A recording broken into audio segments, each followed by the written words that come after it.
ซื้อM100ก่อนพี่น้องฮ้อนหลายเพราะว่าบ่ให้อยากนอนเนาะกินM100ก่อน M100 M150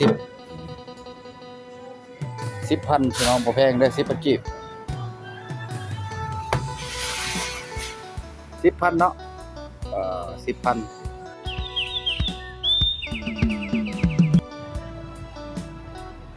สบายดีเส้นเก่าเส้นเคยพี่น้องป้องไปมาพบกันอีกแล้วกับซ่องบ่าวแปลงบ้านนาวันนี้สิมาเปลี่ยนอากาศเนาะที่ว่ามุมกลางคืนพี่น้อง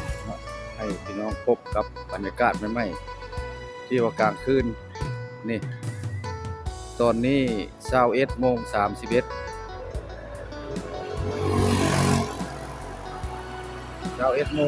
21:31นาทีเนาะตอนนี้เราก็สิพาเลาะเบิ่งแถวที่ว่าในตัวเมืองเนาะ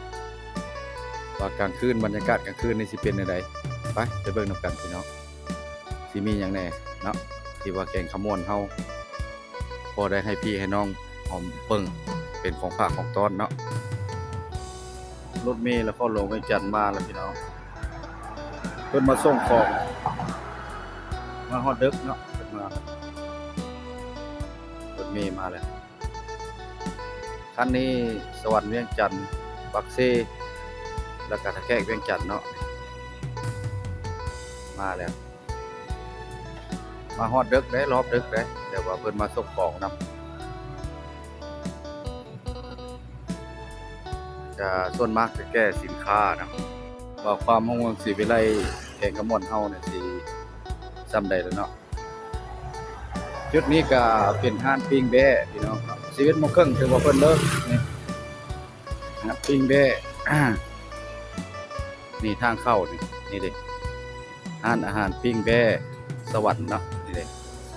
ไปแต่ว่าอากาศร้อนกับบุคคลก็มาเลาะมาลิ้นมาเที่ยวมาชมได้เนาะโซนทางหน้านี่ก็แม่นทางขึ้นไปเส้นสวรรณเขตอัศปือสารวัตรเนาะเส้นทางก็สวยงามพี่น้องแถวนี้ก็จุดหลัก3นี่ก็ดึกเนาะเพิ่นถือว่าเปิดดึกตัวนี้ก็คือร้านสเวียดนามเพิ่นเฮ็ดอาหารคือว่าร้านขายข้าวจี้ขนมต่างๆส่งตลาดเนาะอากาศร้อนหลายบ่แปลงก็เลยออกมาเลาะลิ้นเลยจับกล้องมาถ่ายให้พี่ให้น้องภาคพี่ฝั่งน้องทางพี่น้องชาวไทยชาวลาวเฮาเนาะเข้ามาเป็นกำลังใจตัวนี้ก็ขึ้นตลาดหลัก3เฮาตอนนี้ก็มีคนยามประมาณ7คนเนาะก็เปลี่ยนเวรกันเนาะอ้อมเลยสอดแจ้งตลอด24ชั่วโมงตัวนี้ก็ร้านขายกะแลมเนาะเวียดนามตัวนี้ก็แม่นให้ร้านขายอาหารเครื่องดื่มต่างๆปิดก็ดึกเด้อร้านนี้ก็11:30นพี่น้องอยากกินหยังตามสั่งมาสบายมากเนาะตอนนี้เราก็สิเข้าไปซื้อเครื่องดื่มก่อนร้อนหลายพี่น้องซื้อ M100 ก่อนพี่น้องร้อนหลายเพราะว่าบ่ให้อยากนอนเนาะกิน M100 ก่อน M100 M150 10,000พี่น้องบ่แพงเด้อ10,000กีบ10,000เนาะ10,000ตัวเมืองก็ประมาณ9:30คือให้เบิ่งน่ะก็ถือว่าเงียบละสายทางเนาะรถบ่หลายเด้อพี่น้องรถบ่หลายเริ่มจะขาดสายแล้วบ่หลายคือละครหลวงเวียงจันทน์เนาะแต่ว่าบ่หลายแล้วก็บ่ติดร้านกะแลมนี่เริ่มปิดแล้วพี่น้องเพิ่นเริ่มปิดแล้วเพิ่นมอดไฟแล้วเริ่มปิดแล้วดอกไฟตามทางงามพี่น้องเห็นบ่สวยงามมันใส่ดอกไฟนี่น่ะงามดีงานปิ้งแบ้ก็มื้อนี้คนบ่หลายพี่น้องโซนหน้าบนย่างไปนี่แหละแม่นอยู่ขวามือแล้วแม่นบ้านพักที่ประจัดส่วนมากเพิ่นจะจัดงานมักจัดงานกินดองเนาะมักจัดรถเต็มเลยตามทางนี่พี่น้อง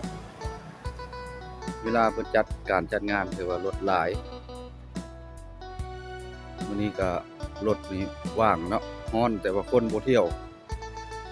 ได้เก็บบรรยากาศให้พ่อให้แม่ได้พี่น้องๆได้เห็นว่าบรรยากาศยามค่ำคืนแห่งกระม่วนนี่สิเป็นจังไดเนาะคงเครื่องกันส่ำใดแล้วก็เลยได้ถ่ายให้พี่ให้น้องเห็นเนาะคลิปนี้ก็สิบ่มีหยังหลายเนาะวิดีโอนี้ก็สิเป็นสั้นแน่ถ่ายให้พี่ให้น้องเบิ่งคลิปหน้าคลิปใดก็พบพ้อกันใหม่ฝากเข้ามาเป็นกำลังใจให้กันเนาะเฮ็ดคลิปต่อไปเนาะวิดีโอนี้ก็ขอปิดเสียงซ้ำนี้ไปก่อนพี่น้องบ๊ายบายนั่งดื่มเรียบร้อยตัวพี่น้องชมวิวบรรยากาศใหม่ๆยามแลงเราก็เมื่อยฮ้อนหลาย